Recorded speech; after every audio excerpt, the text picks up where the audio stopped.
Oh, you can? Okay, so it's good to go. Thank you.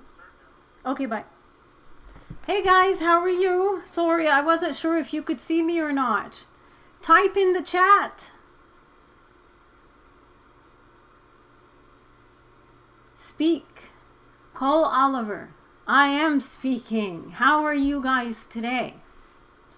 I have a little bit of a presentation and a discussion to have with you. Should I wait a little bit until more people are here, or should I go ahead? Yes, thank you, Haken Engman. However you pronounce. I want to apologize ahead of time. I'm not very technical. If the camera at some point chooses to stop functioning, I will fix it, but bear with me. And the other thing is the technical difficulties that I usually encounter when I stream. Eventually, this will get easier and better. Thank you, Tracy Manson. Thank you. How are you guys holding up in quarantine?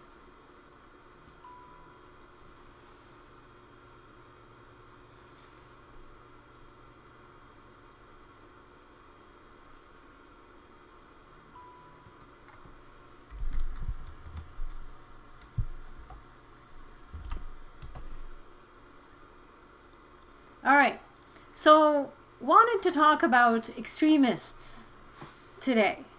In Canada, especially inside of Canada. I love you too, Ricky H.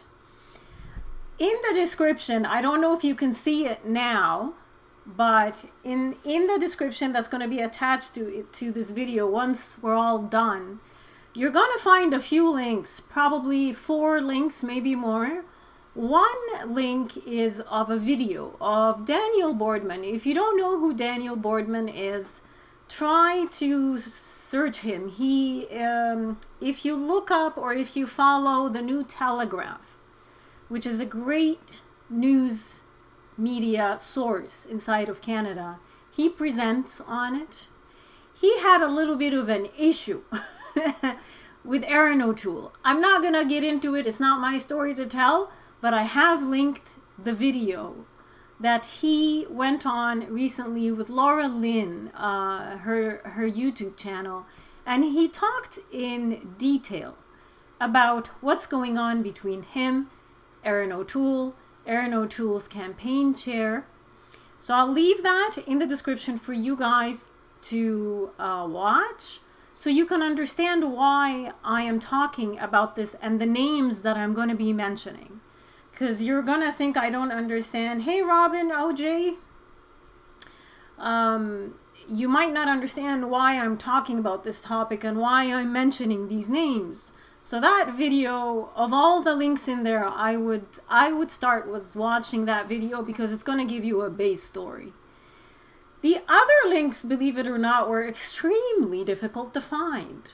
And of those links, I would suggest to start with the article from the Jewish Journal or something.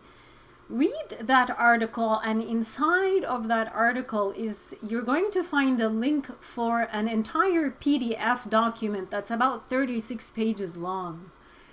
Consider downloading it and sifting through it, especially page 9 in that document. Some of the articles that I linked for you in the description are from the actual research that was done in that PDF. They were extremely difficult to find, but I found them. And I'm very proud of myself for finding them because they're important evidence, if you may. So I will leave everything for you to connect the dots, and I'll guide you a little bit in the stream. But every now and then I'll try to check. Thank you, Ricky H. I wish her extensive success. Every now and then I'll check the chat to see what you guys are asking. I'll make sure to do that. So the 2 main areas of focus were Islamic Relief Canada and Islamic Relief Worldwide. And if you follow Mr. Tom Quiggin and his podcast as well as his research, you will see that he has enough evidence that these two, the links are being posted right now, that there is enough evidence that these two they're connected. They're just connected. It's just the way it is. If you follow the money trail, these organizations send money back and forth, mainly IRC to IRW. Islamic Relief Worldwide is, again, a lot of this, I'm quoting the articles, I'm quoting evidence that has already been presented. I'm not making anything up. Islamic Relief Worldwide is actually listed as a terrorist organization by 7 different other organizations as well as countries. Like entire countries refuse to deal with Islamic Relief worldwide. Islamic Relief Canada likes to send money to Islamic Relief worldwide. And Islamic Relief Canada, on the board of its directors, he actually is the head of the board of directors. There's a guy called Hani, H-A-N-Y, al-Banna, who he just happens to be the co-founder of Islamic Relief Worldwide. So Hani al-Banna in my mother tongue is Hani al-Banna. And the founder of the Muslim Brotherhood movement, ironically enough, is called Hassan al-Banna. They have the same last name. They come from the same little town in Egypt. Hani al-Banna actually stated in one of the articles that you will find linked that Hassan al-Banna, as well as his father, Hassan al-Banna, who created the Muslim Brotherhood, Al-Ikhwan al-Muslimin, used to go to the same mosque that Hani al-Banna's dad used to go to, because he used to do something called khutbah, the yelling, the yelling that they do in the sermons, the spiritual sermons. Hani al-Banna's dad used to be one of the yellers for those sermons. So I wanted to talk to you a little bit about tribalism in North Africa as well as in the Middle East, because Hani al-Banna continues to deny that he's even related to Hassan al-Banna or that he even knows him. Yet they carry the same name, they're from the same town, they used to go to the same mosque, or his dad used to go to the same mosque. There's something, I don't know, like you guys worry about racism a lot. I know that here in Canada, but where I come from, it's not just racism. Racism is normal. This is, if you're lucky, you'll deal with a racist. Where I come from, it's tribalism. Tribalism is when you have entire families that congregate together not only in the same areas, but they marry within each other. And they refuse to marry outside of the tribe. Not just that, you have to marry within your first cousin relatives to keep the bloodline pure. So that's called tribalism. This is extreme form of bigotry and refusing to integrate with any outside anything. This is something that you will find common in tribes in Egypt. And when I say tribes, I don't mean people living like in the desert. Normal people. We have tribes, and they are tribalistic. They want to stay within the bloodline. And if you try to marry outside of your bloodline, you become completely disowned from the tribe. So I just wanted to give you that. You can research this, by the way. There's plenty tribes. Al-Harbi, Al-Qahtani, Al-Saud. Al-Saud is a tribe. Al-Shammari is a tribe. These are big families. And because they keep marrying and having children within each other, they do end up creating a tribe themselves.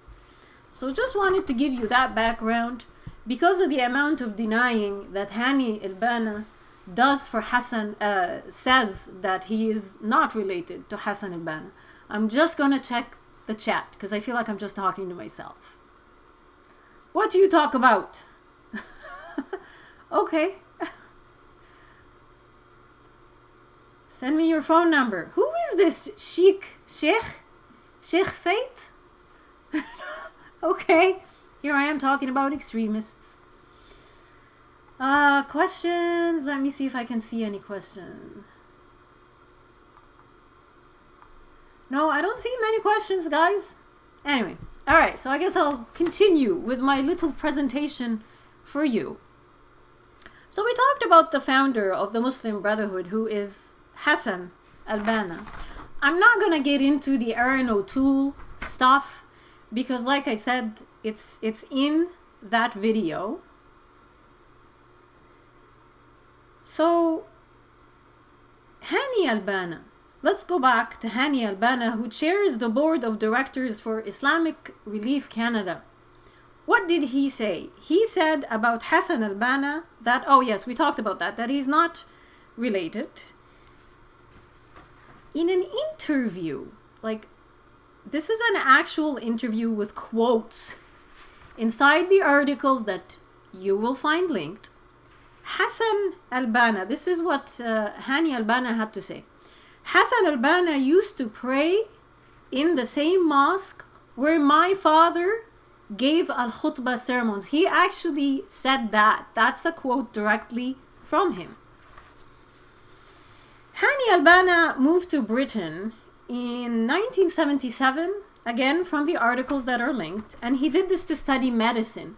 A lot of these people, by the way, when a lot of my rotations in medical school, the doctors, the professors that were teaching me were Islamists. This is a common theme. They fall back on the title of doctor. That way, they are in a position of authority. You have to believe them and you have to respect them. You can't argue back with these people. So it's sort of like a double whammy. They're doctors and they're Islamists. You know, just to make it even that more difficult to discuss anything with these people. So he studied medical school in England. And there in England, he was interviewed by a magazine called Emil, E-M-E-L magazine. Again, that is linked. The quote there is, he began to read Sayyid Qutb's classic. Sayyid Qutb is a jihadi. He's essentially radical. He's a radical. And in it, he states that he was inspired by Sayyid Qutb. So he began to read Sayyid Qutb's classic, In the Shades of the Quran. That's the book that inspired him. Qutb was one of the most important Islamic theorists and a key ideologue for the Egyptian Muslim Brotherhood. By the way, did you guys know that Osama bin Laden's second in control was a doctor? Just wanted to throw that out there. So, continuing on the quote from Emil magazine, he has inspired, He said, this is Hani al-Banna saying, you could breathe Albani's teaching. When he says Albani, he is referring to Hassan, the founder of the Muslim Brotherhood. He said, you could breathe Albani's teachings in the air. He was held in so much awe and respect. That's what he had to say in a quote as he continues to deny any relation or that he even knew the founder of the Muslim Brotherhood. What do you guys think, if you're able to make any sense of what I just talked to you about? What are your thoughts? What's your input? I guess you guys are chatting and I haven't been reading. In Germany, they have been having much more trouble with families of 100 to 200 and even more members, as in crime families. The police has already a chance to enter the community to find out. Do you have a source for that? That'd be interesting to look into. Thank you, Karma Fright. Thank you for what I call going down the rabbit hole. I know it is hard because of all the research you must do, and I do appreciate it. It is hard, and what I've come to find is when I'm doing research to present anything, to do my regular, One Godless Daily, or my longer blogs or vlogs, or even this, when I input something, Google is not a good tool for research. When you input something in English in Google, you're gonna get leftist. It's just the way it is, or whatever the people in Google have decided is what you need to see in that search. So what I do is I go to a completely different browser and I actually do my search in Arabic, not in English. And that's how I've been able to come up with articles that I can't find elsewhere.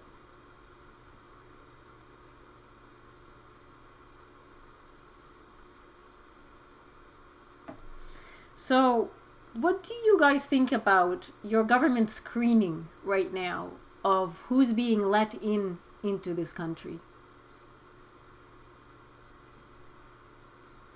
Like Hani, al-Banna. What are your thoughts? Or even, by the way, apparently Tom Quiggin is in here. Tom! What did Tom say? Tom is saying Germany has no-go zones based on crimes, crime families, and even Angela Merkel finally came out and admitted that it is a problem. Thank you so much, Tom, for your input. Thank you for coming on. I appreciate it. So Tom is in here. If you guys haven't heard of Tom, please search for the Quiggin Report and please follow it, listen to it, share it. Tom has been doing a lot of intelligence work with regards to the extremist front groups that are inside of Canada. Google says Canadian extremists are white, native, right-wing.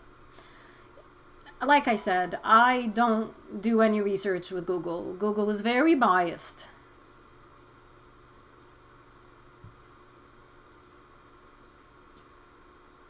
Yeah, it is time to take back Canada. I do agree with you. What do you guys think of the presence of somebody like Hani, al-Banna inside of your country, inside of Canada? I personally don't like a person like him here, the same way I don't like Khalid al-Qazaz being here. These people destroyed. I'm half Egyptian. These people had a big role to play in what happened to Egypt, and honestly, Egypt is still not okay. The Muslim Brotherhood is still trying to undermine the Egyptian government and the Egyptian people. This is a cancer, guys. And now the cancer has metastasized into Canada. That's why I don't like people like Hani, al-Banna, Khalid al-Qazaz. Why are they here? Why were they brought here? It seems like there's some sort of government lobby group that brings very interesting, shady characters from foreign countries into Canada. I don't like it. And they tend to meddle with your government. But I don't know. It seems so. Let's see what you guys are saying. Oh yes, Heather Skinner. Yes, Tom Quiggin does have a very good book. It's called Submission. If you read in the chat, you're going to see a lot of links, guys. What does Tom Quiggin say again? Public Safety Canada lists over 50 Islamist groups, but only 2 right-wing groups. neither of which has been active in Canada. But for Google, when you do a Google search, that's the biggest threat in Canada right now. By the way, there's an area in Egypt that I have come to find out a lot of the extremist front groups figures inside of Canada as well as outside of Canada have congregated in. It's called al-Ma'attam. Al-Ma'attam is a popular area, as well as more for the rich people with money like to go there, including the people from the Muslim Brotherhood, because they tend to have lots of money. So that is an area that is hot. It's a hotbed for the Muslim Brotherhood. And I believe the schools, the learning camps where they train sort of the youth, brainwash them, are also in Al-Ma'attam. And that's a Muslim, all these camps there, those are Muslim Brotherhood control schools, Islamic centers, camps, everything. All right, what are you guys saying? John, yep, he completely sold us out. I believe you were talking about Trudeau. Yes, he has. But it's not just Trudeau, guys. You need to start looking into your conservative leaders and digging a little bit more than what your CBC front news headline is telling you. Because right now, in the province I'm in, it seems everyone thinks Peter MacKay is our next prime minister. So, I don't believe Peter MacKay will be our next prime minister. I was talking about the schools in Al-Ma'attam. I just remembered something. These schools, by the way, Sara Atiya and Khalid Al-Qazaz are involved in those schools. In fact, their names are pretty much are on them. I don't know if they own them. That might be something interesting to look into. But those two people are key figures with regards to that area in Egypt, which is Al-Ma'attam, as well as the schools. And I believe somebody stood up in Ontario Parliament recently. I forget who he was. And he did mention the Al-Qazaz Foundation, which is linked to these sort of radicalized schools in Egypt. So there's the link to the book for Tom Quiggin. You guys are going to find that in the chat as well. What else are we talking about? We need to have a true secular country. That's when I came to Canada, I thought I was coming to a secular country. Now, mind you, it was very pleasant in the beginning. I came here in 2003, and I didn't really notice much with regards to Islam until Trudeau took over. That's when the Islamic floodgates opened, and I really started noticing what was going on.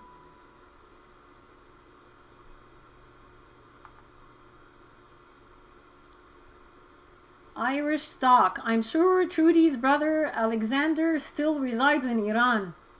Is there any wonder why Trudy won't stop flights coming into Canada? I could be wrong about this. Yeah. I don't know about if the borders are closed. I know that they're saying that the borders are closed, but they say a lot of things too, the Liberals. I'm not in the airports. I'm not monitoring who's coming in, who's coming out. Do I believe our borders are closed? No. Absolutely not. Do I have proof they're not? No, I don't. So if you do, go ahead.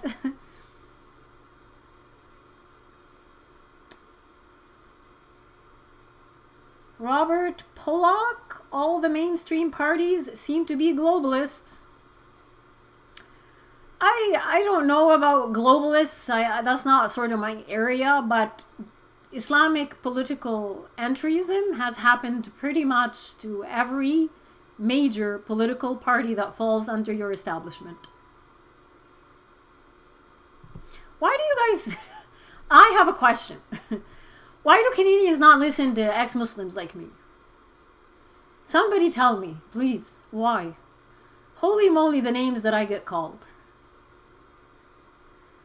Where is the virus started? Tom Quiggin says Sasha lives in Canada.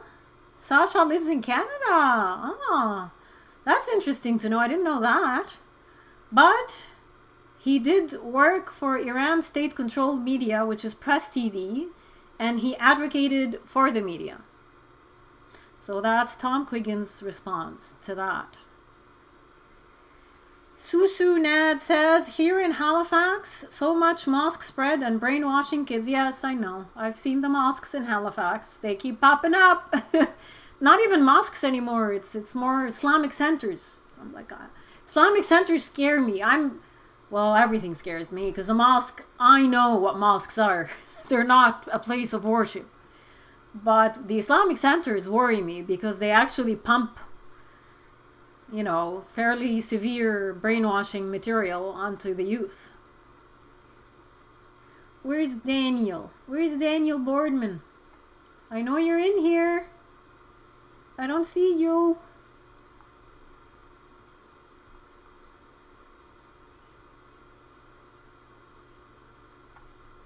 Where's his comment? Someone's laughing at Daniel Boardman's comment. Where is it? Find it for me.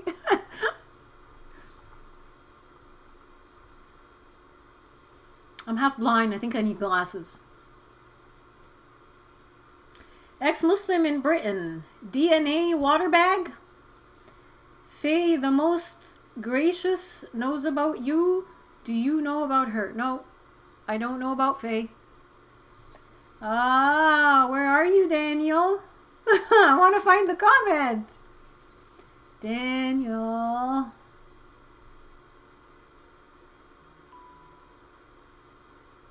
Aaron O'Toole has unsubscribed from this channel? What? What's going on? I don't see his comment. Daniel, comment again so I can see it. All right, Kelvin Abbott, look what has happened with the Liberals, a foreign party. It is. The Liberals is actually a parasite right now. It's behaving like a parasite. Oh, it's a joke. Captain Brandon Horror Lover, welcome. I just now noticed that one Godless has a cool Harley Quinn shirt. Do you guys like my shirt? I need a bat to go with my shirt though. Oh, Daniel Boardman just joined? I thought he commented.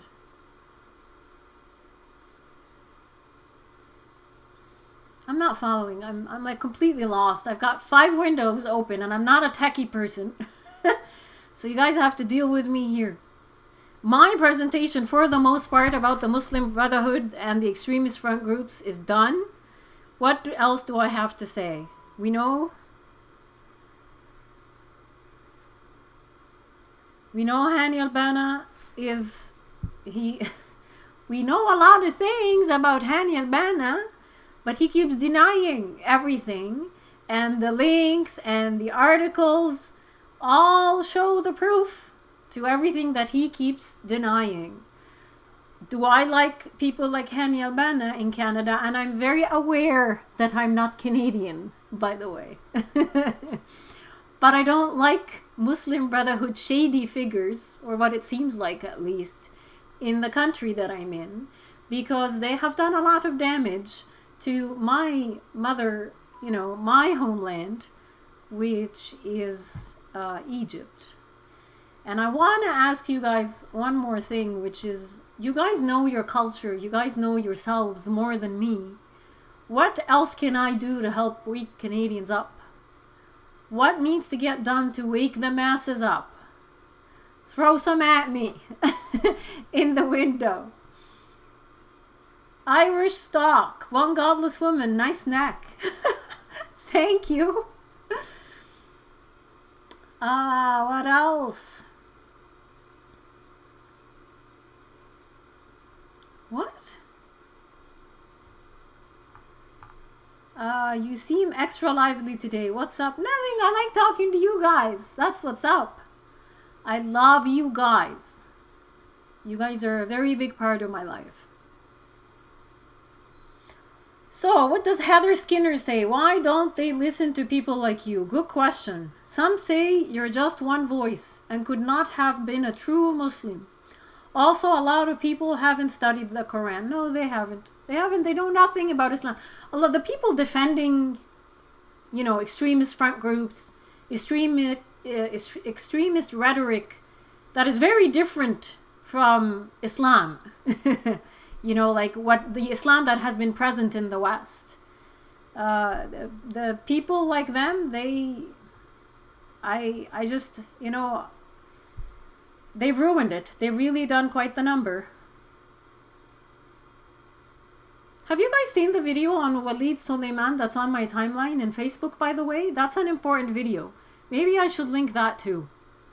Because that actually shows him and the way he behaves when he's not smiling in front of the camera and telling everyone, oh my gosh, how could you be so bigoted against Muslims?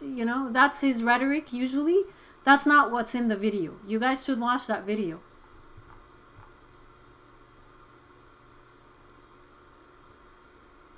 Karma Fried, can I ask you a question? I would like to know what you think is the best way to counter someone that claims Islam is the real religion of the one true God. Every religion claims that same claim.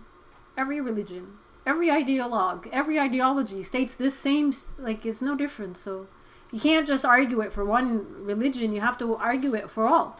And the argument is they all use the same argument. So the link, there's a link in the chat from me, and it says if you are a conservative, you need to watch this video. Who is Walid Soliman? If you guys can click on that and save that video for later so you guys can watch it, okay? That is a very lovely exposure of the true Walid Soliman, which you guys don't see because he doesn't show you his true face.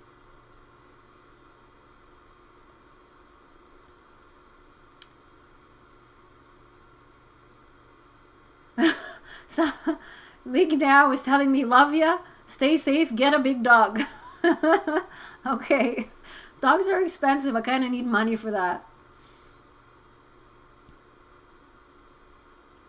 Yeah, this is true. Ricky H. Complacency will be Canada's undoing. Robin, keep talking about the experience you went through, that you experienced. Oh my gosh. That experienced on your One Godless Woman podcast. Those are powerful and really open my eyes.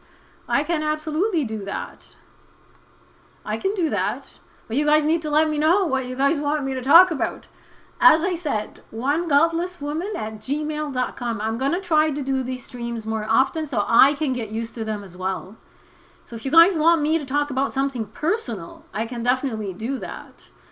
With regards to my life back in Saudi, I can tell you endless stories. I never actually completed or finished recording an audio of my blog. There's a lot in my blog still.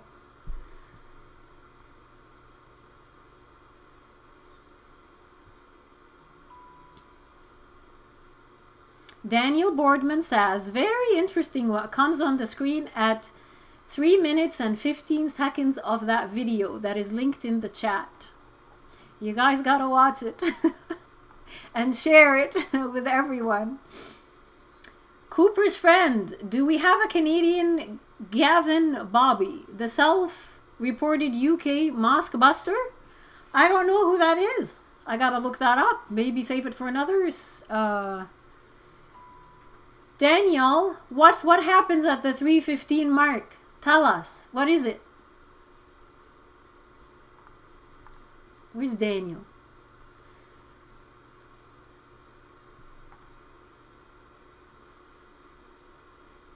Okay, which God is the real God? Yeah, this is true. Which God is the real God? That's ultimately my answer. This isn't, I'm not trying to crap on religions and on gods, guys. I respect everyone's personal relationship and spirituality with whoever they want to have. All right? I appreciate that. I'm not going to dump on that. Robin, did Walid negotiate Al-Qaza's release and brought him to Canada? He worked under Mohammed Morsi's government, right? Yes. That is a very interesting question, isn't it? And that it seems like there was some lobbying from Walid Soliman's end with the Canadian government to bring Al-Qazaz in. But what do I know?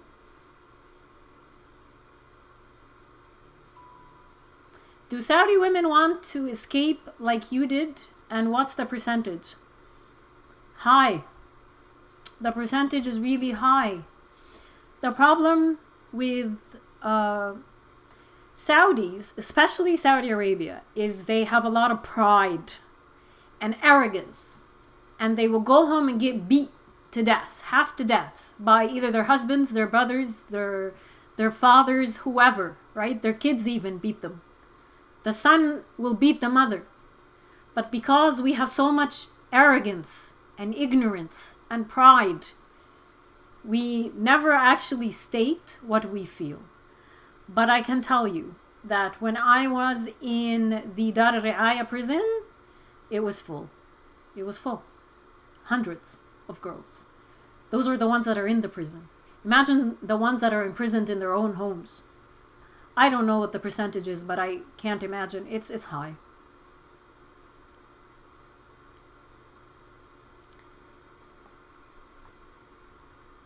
When I was in Dar al-Ri'aya, here's a story for you. When I was in the prison, solitary, they put me in solitary. They took me out one time. They forced me to pray downstairs in the prayer room. And then they put me, they stuck me in between. The girls were sitting. They were just sitting. They weren't doing anything. They're just sitting. They stuck me in part of the row where they were sitting. And they told me that I'm not allowed to talk to anyone. So I sat there, and the girl next to me started sort of cursing the religious authorities and cursing them and wishing them to go to hell. So I said, we're not supposed to be talking. And she just lowered her voice and started telling me her story. That she was arrested the same way I was arrested. She was kidnapped from a vehicle because she was there with a boy. And her story was the boy that she was with in the car, she had to go out and meet him because he had gotten her pregnant. It was her boyfriend. They were having sex. And she didn't know. She was panicking. This girl was 15. She was panicking. She wanted to know what to do about the baby. And she had to talk to him outside of the phone because she was worried that her dad was monitoring the phone. And the religious police saw them and kidnapped them and threw her in jail. When she was talking to me, her little boy was there. Her little boy was like, I don't know, 4 or 5 or something. Yeah. So she eventually got disowned completely by her entire family. And her little boy was born in prison. And he was there. Victoria Winter, how did you escape? That is a completely different stream. I appreciate and I thank you for asking that question.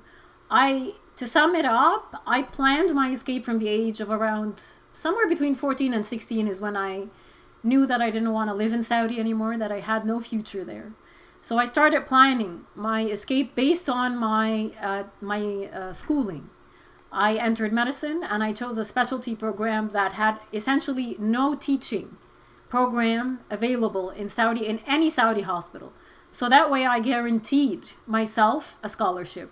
I immediately went and I sat the Canadian MCCQE something, which is the medical qualifying exams, passed them. And I applied for a scholarship from the King Fahd National Guard Hospital and I came here. And that was the end. That's essentially my escape.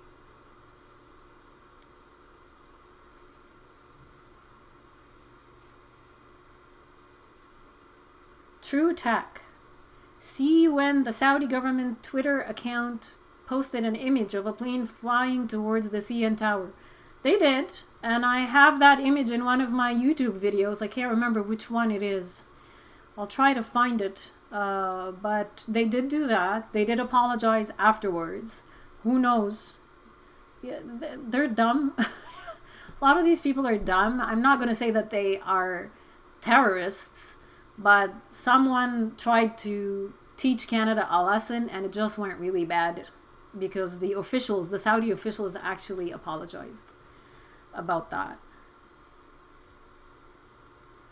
Joseph Cross, strong will saved you. Yeah, they broke me a couple of times though, especially in jail. Tom Quiggin, Al-Qazaz was a foreign affairs spokesman for Egypt and the Muslim Brotherhood government.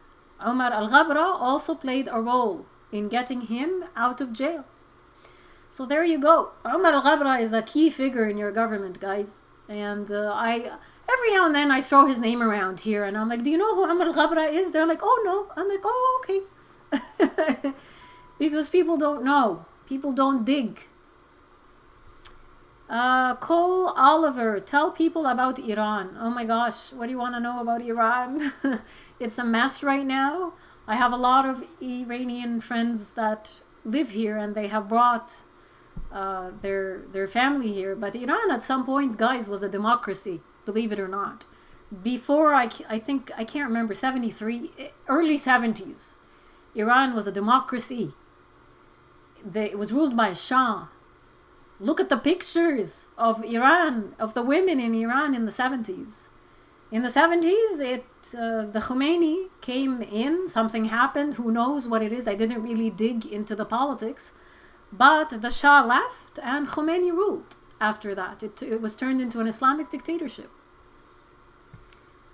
Jane Adams, glad you escaped. Glad you are in Canada to share good information for us in the US.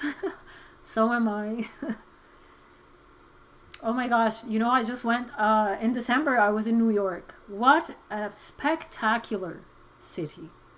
I want to go back, you know. I went in the subways, I met incredible people. I met hedge fund guy and a podcaster. His name is James Altucher. Amazing guy, amazing. I follow him on Instagram. I follow his podcasts. If you want to elevate yourself mentally, spiritually, you know, follow this man, read his books. He's incredible. And Tom Quiggin was there too, by the way. I don't think I told you guys. Sorry, Tom, I'm dispelling your secrets. Tom was there. We took a lot of fun pictures there. Joseph Cross, yes, watching from the US. Thanks so much. You're welcome. You're welcome. Any more questions, guys, before I wrap up? The US helped overthrow the Shah of Iran. Who knows? I read enough just to understand it from the perspective that I needed. I don't know if the US was involved. What do you guys want to know about Iran? Do you have people from the same background who would support you to join forces so more people could listen? No, I don't, because a lot of people are afraid. Iran is a shithole like Saudi Arabia, guys. The main difference between Saudi Arabia and Iran, they hate each other. They're both Islamist countries. Saudi Arabia is trying to clean its act a little bit now. Iran isn't. I don't believe it is. Dictatorship, Islamic Sharia. The only difference is Iran is Shia and Saudi Arabia is Sunni. So Saudi Arabia doesn't allow travel to Iran and Iran hates people who travel to Saudi Arabia. That's essentially what happens when people from different sects of Islam develop their own countries. They begin to wage war with each other. So that's it. That's Iran. What is the Karma? Would like to know your feelings on how the best way to handle Islam being a Trojan horse entering our countries. Before he did, the Quran is not accurate. Well, you wake people up. Because when Islam enters a country, Islam is a political movement, right? When it enters a country, it's in that country's government. That's where you look for it. And you can see all our political establishment parties are infiltrated. None of them will call out anything Islam. Deborah Gore, pray for Iranian Christians and peace-loving citizens during coronavirus. For the most part, I'm seeing that coronavirus is hitting the mullahs hard. Tom Quiggin, the Shah was heavily supported by the US and they were horrified when he fell. Shah overthrown by Islamists, leftists and outside help. That sounds more correct to me with regards to the overthrowing of the Shah of Iran. I wouldn't imagine that the US would do something like this, especially as an extension, you know? I don't know. I would take Tom's word. Absolutely. Any other questions? Let's see.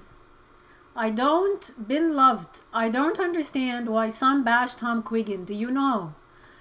It's called cognitive dissonance and ad hominem.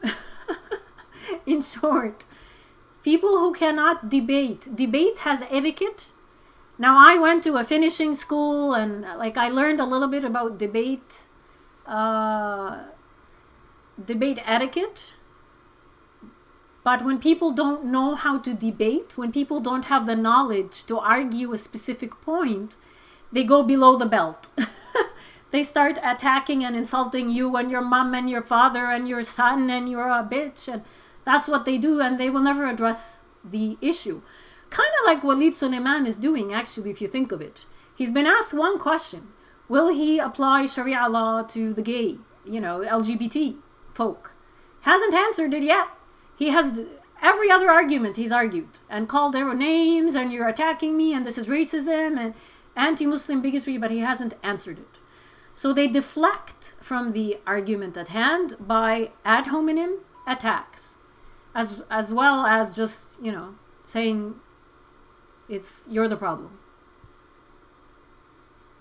And Tom is also sounding the warning signs that Islamists are in the Conservative Party, are in the Liberal Party. So when you're sounding the alarm, the government is going to attack you as much as they can, or the people that are involved are going to try to attack you to, divert from the noise that you are trying to make to get people's attention. Daniel Boardman's YouTube channel is going to be linked as well, guys. If you guys want to follow him, it's going to be linked if it hasn't been linked already. So check the chat. What else? Let's see. Heather Skinner, maybe off topic, but I asked you on Facebook about the five prayers a day. Do Muslims pray against Jews, Christians in their daily prayers? They don't pray against them. It's the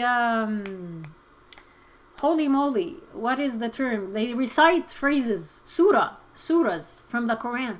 A lot of our prayers are just movements and memorizing different surahs of the Quran and reciting them.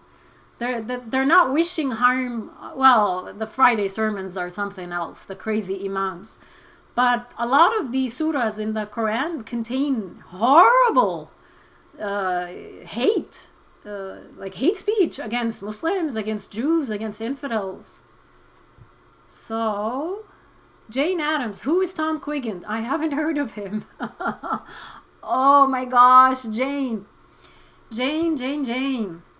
Tom Quiggin is a security analyst and expert on counterterrorism. He has written books. The book that is here is called Submission, and it explains the dangers of political Islam in the West and in Canada.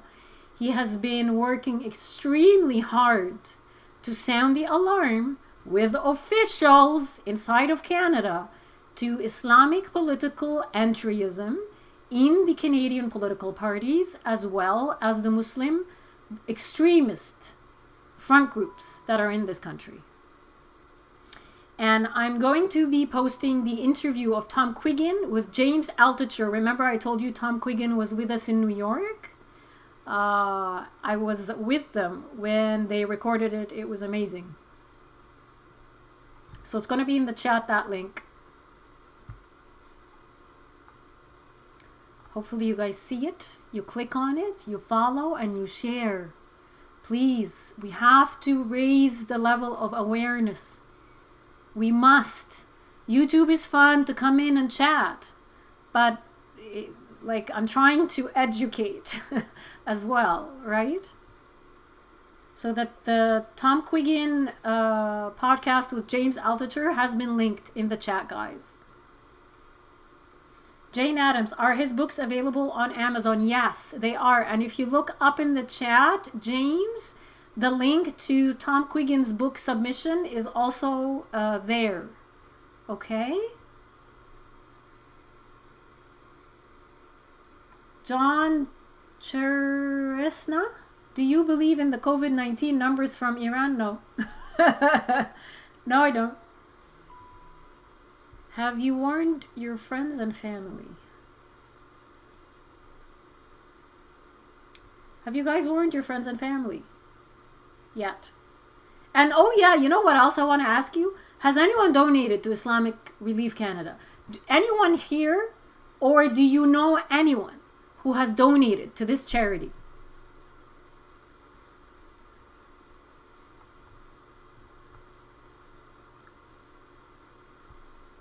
And you should warn your friends and families, guys, about these charities. I go on Facebook and I see ads, Islamic Relief, and people like, yes, and I will donate, I love this. No, you shouldn't. You should look into where your money is going. When you want to donate, don't allow a third party between you and the person that's supposed to get the money. When I want to donate, I give it right to that person's bank account, their email, I send it right to them. But that's just me. All right, what else are you guys saying? Speaking, you know what? I just remembered something about the charities in Saudi. Charities in Saudi pretty much standard, like the cookie cutter standard, is they all fund terrorism. Good luck finding one that doesn't fund terrorism. And the funny part is we all know it does, but we just hope that a good chunk of the money goes to the poor folk and less money goes to the terrorist organizations. You know, that's what you do when you live in an Islamist dictatorship. So I'm hoping Canada doesn't become that. We can actually eject these fraudulent charities. Daniel Boardman says, do my tax dollars count as a donation to IRC? Oh my gosh. I don't know. You're funny, Daniel. All right, I'm missing the chat. Okay, what else?